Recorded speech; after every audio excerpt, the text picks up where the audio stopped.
नमस्कार,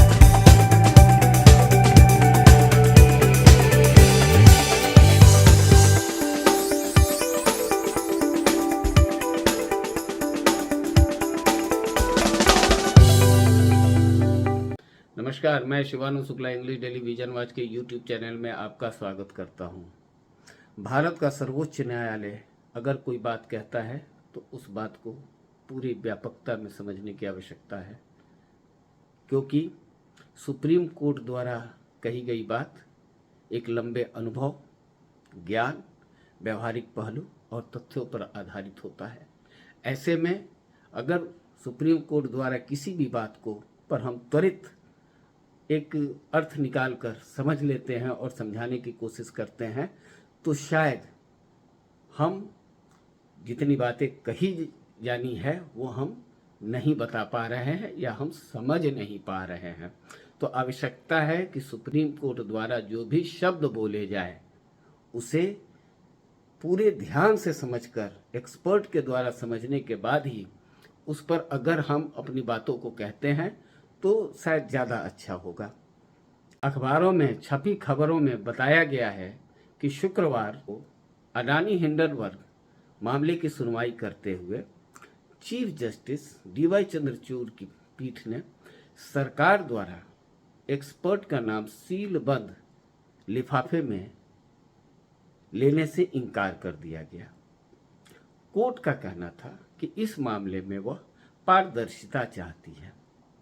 ऐसे में अगर दूसरे पक्ष को एक्सपर्ट्स का नाम नहीं बताया जाता है तो पारदर्शिता की कमी आएगी।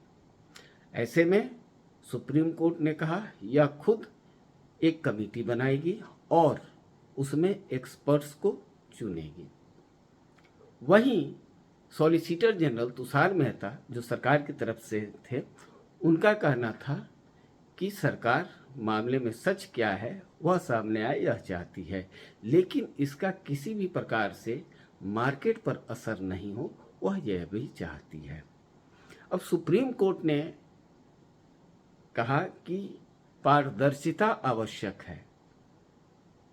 सुप्रीम कोर्ट द्वारा पारदर्शिता शब्द कहना और अपने ही एक कमेटी बनाने की बात कहने को लेकर एक जो इंटरप्रिटेशन किया जा रहा है, जिसमें कि बताया जा रहा है कि यह सरकार के लिए एक झटका है कोर्ट के द्वारा। लेकिन क्या इसका अर्थ इतना ही निकालना पर्याप्त है? एक बात यहाँ ध्यान देने की है कि जब भी कोई सुप्रीम कोर्ट किसी भी मामले में कोई रूलिंग देता है तो वह अन्य कोर्ट के लिए, हाई कोर्ट के लिए एक मार्गदर्शन का काम करता है। हाई कोर्ट्स उस रूलिंग पर आधारित अपना निर्णय लेते हैं।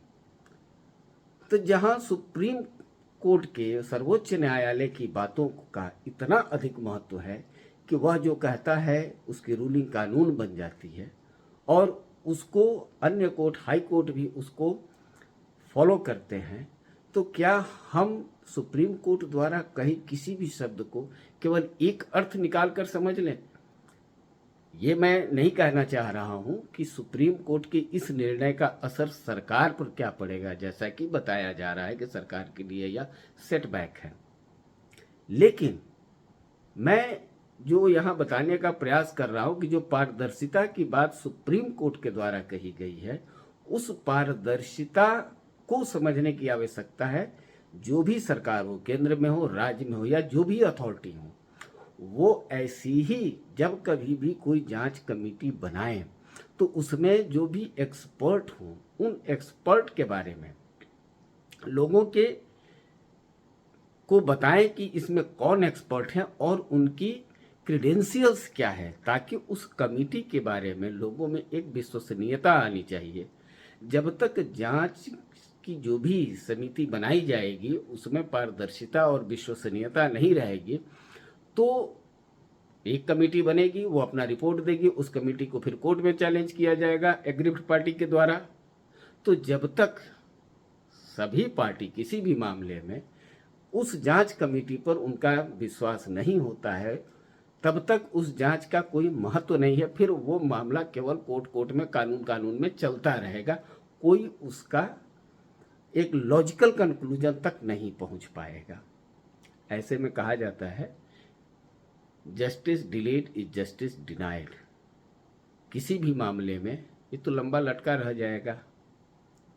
तो आवश्यकता है कि सुप्रीम कोर्ट ने जो पारदर्शिता की बात कही है, उस बात को केंद्र सरकार, राज्य सरकार और भी जो अथॉरिटी हैं, चाहे जिस भी विभाग के हैं, उन्हें कोई भी जांच कमेटी बनाने के पहले यह सुनिश्चित किया जाना चाहिए कि इस कमेटी पर सबको विश्वास है, उसकी विश्वसनीयता, उस सरकार, उस अथॉरिटी का कर्तव्य होना चाहिए कि उसमें इतनी पारदर्शिता हो जिसकी उस कमेटी की विश्वसनीयता पर किसी को शक न हो। तो सुप्रीम कोर्ट द्वारा जो पारदर्शिता की बात कही गई है, उसे भली बात समझकर सभी को जो भी हैं उस कभी भी अगर कमेटी बनाने की आवश्यकता होती है तो उस पर एक्सपर्ट्स ऐसे ही रखें जिनकी विश्वसनीयता सभी को पता है। अगले वीडियो तक के लिए नमस्कार, धन्यवाद।